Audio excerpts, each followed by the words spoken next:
Hey guys, welcome back to the channel.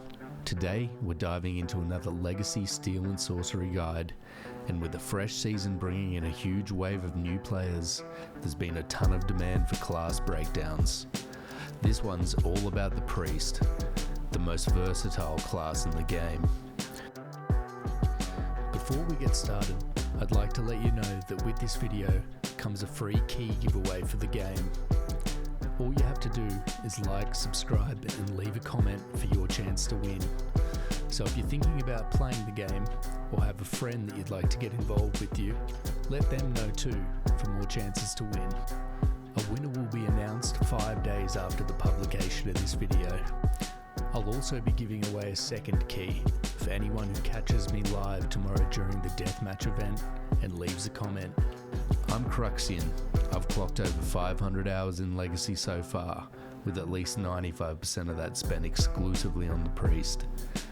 Over the past few months I've participated in as many Deathmatch weekend events as I possibly can, and slowly but surely I've built a deep understanding of how to play the Priest, and even ranked in the top 20 a few times.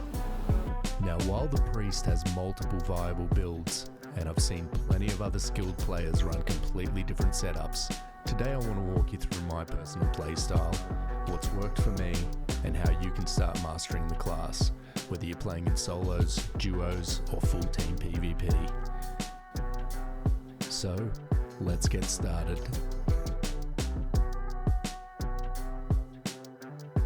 Priest is unique in Legacy because it can flex between ranged and melee, support and frontline.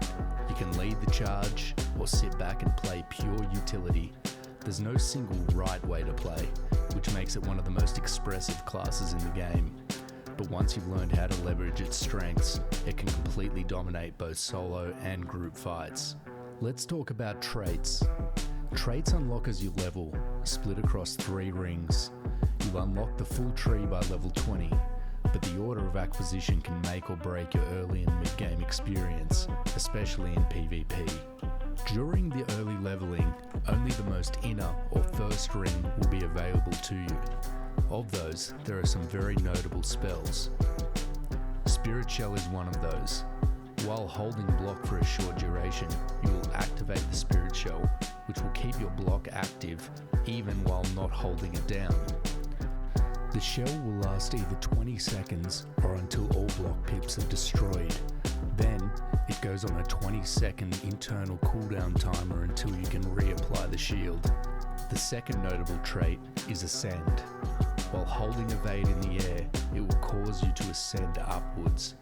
It does drain stamina, but can make all the difference when trying to avoid incoming damage or ascend to safety.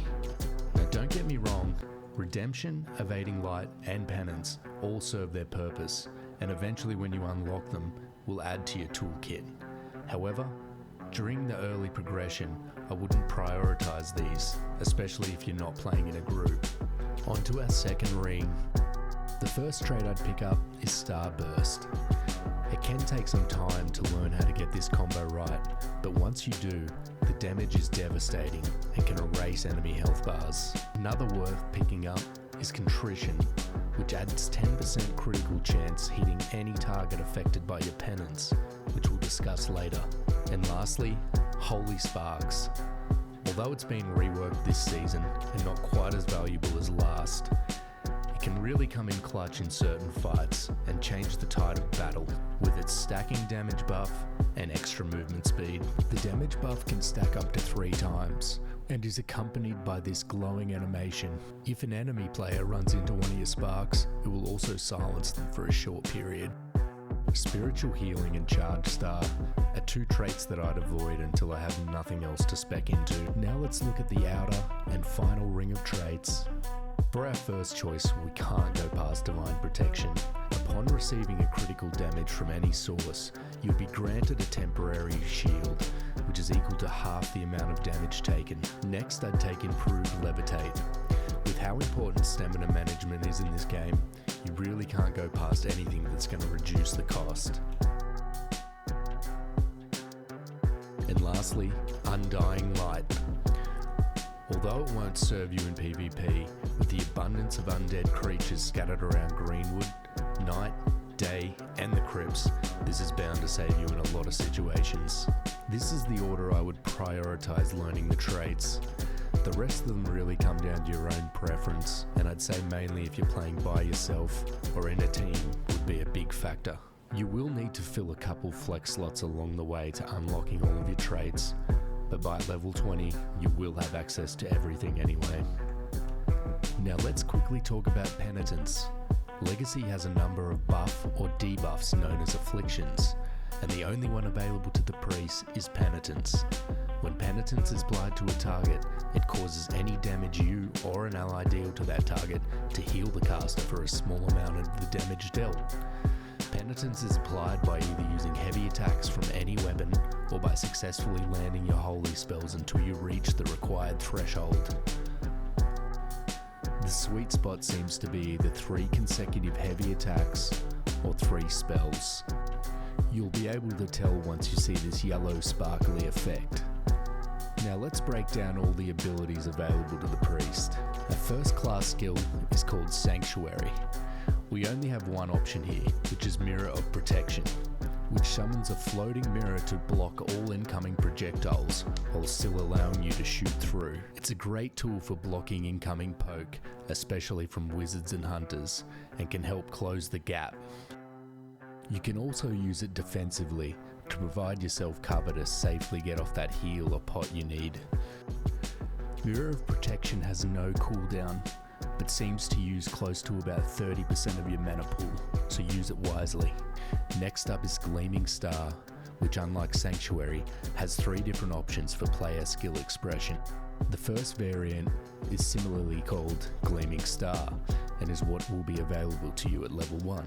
Simply tap the spell to release a ball of light that will slowly home towards the closest target. Its main drawback being that it is quite slow, which means enemies can easily avoid or outrun it altogether. You really want to make sure you've got something to keep them locked in place to get this combo off, or if they're stammed out. Gleaming Star has a 2-second cooldown, which begins after the star explodes, and it appears to use about 35% of your mana bar. The second variant is Guided Star. Rather than homing to a target, this option gives the priest full control over the star's trajectory at the expense of being very vulnerable while controlling it, so you really want to choose your moments carefully with this one. Guided Star also has a 2-second cooldown which begins after the explosion and similarly uses about 35% of your mana. Lastly, Bouncing Star. It works just like Gleaming Star, however does less damage, but will bounce off the first target and search out for another. While this might serve some purpose in team formats, it will require enemies to be very clumped, and in my opinion is the weakest choice of the 3. Bouncing Star works the same, with a 2-second cooldown on impact and using roughly 35% of your mana. And our last ability, Heaven's Wrath, which also gives us 3 variations. Option 1 is Heaven's Fury, which will call down a beam of unblockable holy light, dealing damage and stunning anyone caught in the area of effect. The residual effect it leaves on the floor will also do a ticking damage to anyone standing within it. Simply tap your key binding to get this spell to lock onto any enemy. However, it's extremely easy for them to dodge. You really need them to either be hard CC'd already or stand out to find success this way. However, if you hold the ability down, it will give the priest far greater control over where the spell lands and greatly reduce the charge time before the stun impacts. Heaven's Fury has a 2-second cooldown, beginning after the animation explosion, and uses roughly about 40% mana. Our second choice is the reworked ability Heaven's Ward. This now gives you a 3-second immunity shell, as well as a movement speed buff. When the buff falls off, you explode in a beam of light, again stunning and damaging anyone unlucky enough to be within your immediate range. It'll also negate most CC, making running people down much easier. Heaven's Ward has a lengthier cooldown of 15 seconds, but this one begins as soon as you hit the initial button, also using roughly about 40% of your mana. And lastly, Heaven's Wrath. This version will spawn the pillar of light on yourself and slowly move forward in whatever direction you were facing on cast, stunning and damaging anyone in its path. This is probably the most uncommon variation to see, though I have seen it absolutely devastate in multi-priest team combos in Arena. Heaven's Wrath has a 5-second cooldown, beginning as soon as you press the ability, and also uses about 40% mana. Now let's talk about the class-specific items for the priest that you place in your prayer book. First up, we have the prayer card, Holy Shield. This is an instant cast shield that you can apply to either yourself or teammates, absorbing up to 240 damage. Next, we have prayer card Mending. As you can see here, I have quite a bit of wound damage built up, indicated by the grey on my health bar. Bandages are traditionally the only way to deal with this. However, priests have a new prayer card, allowing us to instantly remove 50% max HP bar worth of wound. Next, prayer card Spiritual Heal. An instant cast heal that's great for sword and shield priests, especially as they don't have the inherent Q healing that the Sceptre and staff do. And lastly, prayer card Cleanse Magic. This will remove all magic debuffs, aka afflictions, and some CCs of the magical variety. Now let's talk about the weapon types available to the priest. The Sceptre is an auto-locking ranged weapon. You can also hold down the attack button to charge up to 3 homing autos that will do considerably more damage than basic click autos.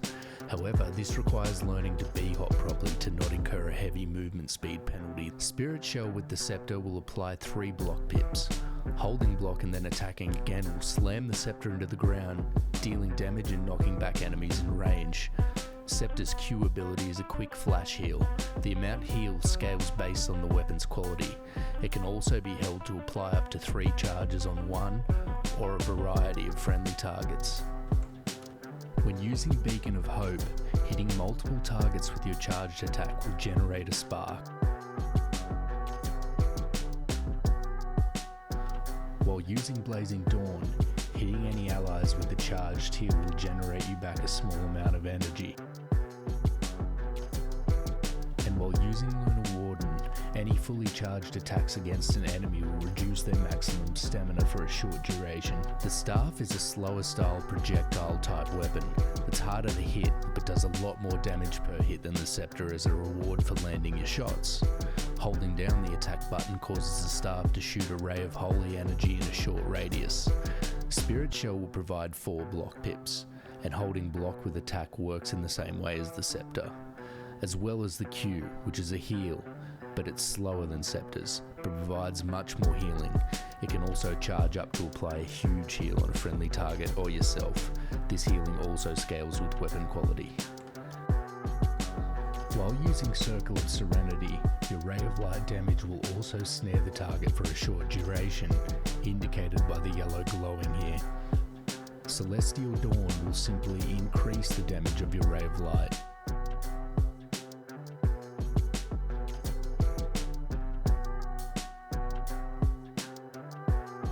Lastly, Glowing Sanctum. Hitting enemies with your weapon attack will generate a small amount of energy back. The sword's auto attacks work in a 5-swing combo, with damage increasing every 2 swings before resetting for the next combo sequence. Holding attack will charge and fill the sword with holy light that can be released as a ranged attack. Holding block will give 5 block pips. Attacking while blocking will summon a gust-style ability, knocking back and damaging any enemies in its path. Q will slam the sword into the ground, doing damage and staggering enemies caught. Additionally, your Q ability will give you a buff called Heaven's Light.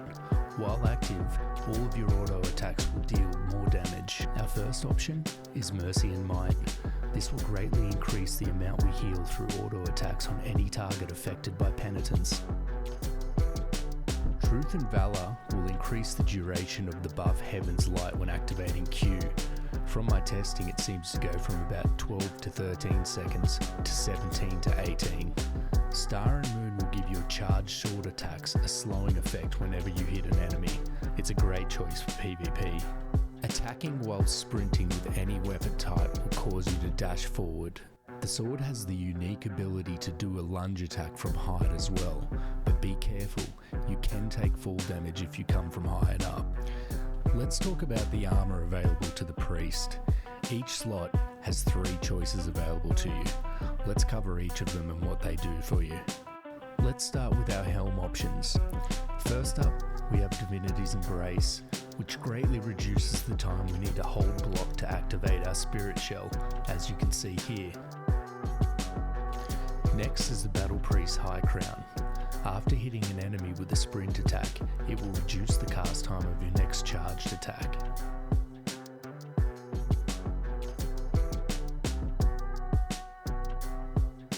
And lastly, the Radiant Hood. After dealing damage with Heaven's Fury, this will increase the damage of your next charged attack.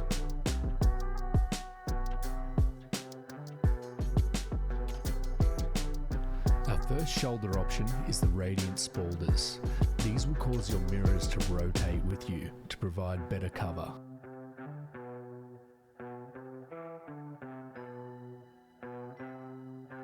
Next, the Battle Priest Shoulder Guards, which will give you a nice movement speed buff whenever you pick up a spark.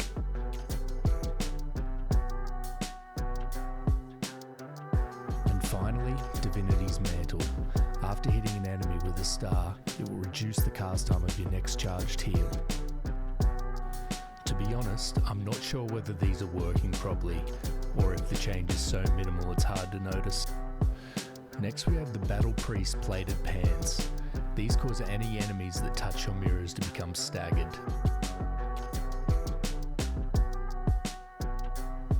Our second option is the Radiant Leggings. These cause stars that hit targets to become snared for a short duration, which you can see here shown by the glowing indicator on the wizard's feet. Our last pants, Divinity's Mesh, which will apply Spirit Shell whenever you use your Ascend ability. I'd avoid these. You can put your Spirit Shell on cooldown at inopportune times by traversing the map. Our first chest option is the Radiant Robe. This will increase any damage you send through your mirror while wearing them.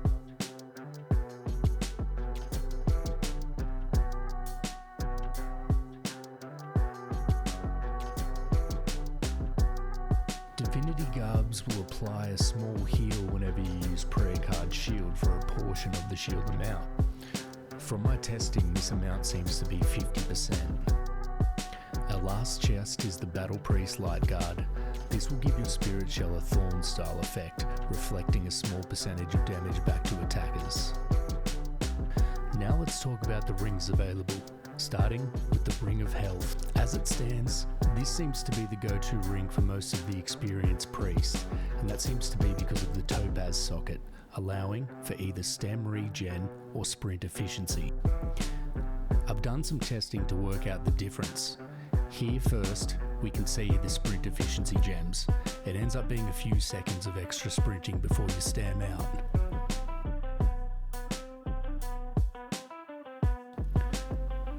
Here's a test showing the difference between having stem regen or not. From these tests, it kinda seems like you get more bang for your buck out of the sprint efficiency, but it's hard to say entirely based on the fight you're having. Next we have the Ring of Stamina. These don't seem quite as good as a Ring of Health, but that's mainly due to the socket type. Physical armor and fire armor could be useful, but the combination of health and some form of stam regen seems to be better at the moment. Here's a test showing the difference between sprinting with the rings on and not having the rings on. This next test will show how many evades we can successfully do before stemming out with the rings on versus off, which is both 4, another reason why the health rings just seem overall better. It's worth mentioning that there are some great foods providing stam too. In combination with these, you will get more efficiency out of these stam rings. Next is the Band of Protection. Honestly, I wouldn't bother with these rings. Priests and wizards inherently have less armor on their gear than all the other classes. The percentage gains versus what the other rings can offer just isn't worth it. Physical armor won't help you against other priests, wizards, or the variety of hunter damage types. Priest gameplay tends to be more control focused, rather than straight up face checking, and 5% extra armor won't do much to mitigate a geared warrior's barrage. Lastly, we have skull rings. You'll need level 6 enchantress to access these rings, and paired with a rare holy damage ruby can provide you with 16% extra holy damage when wearing 2.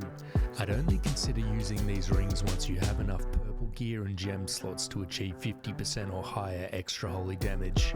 But before you get to these thresholds, the gains don't compound enough to overtake the benefits of the extra health and stamina from the rings of health. Let's talk about the cooking pot. Food is a great way to customize and enhance your character to lean into the stats that best complement your playstyle. There are 4 in particular that really suit the priest's needs.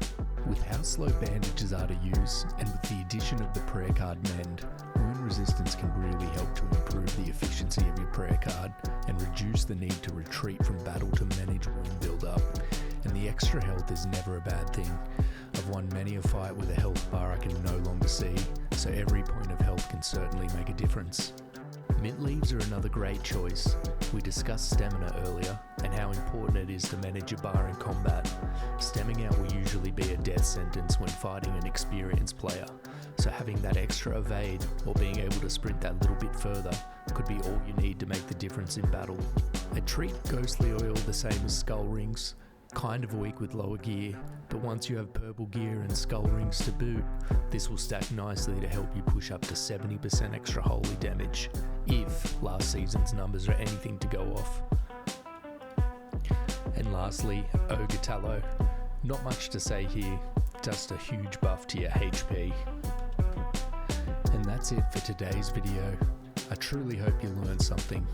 I plan to make a more advanced combat guide next with tips, tricks, and combos for dealing with each class in the game. But until then, I cannot recommend highly enough to go check out Zanero, Inferno X, and Swanifer on Twitch. They are very knowledgeable and fantastic priest players. If you have any questions, you can always reach out to me on Discord. Have a great day.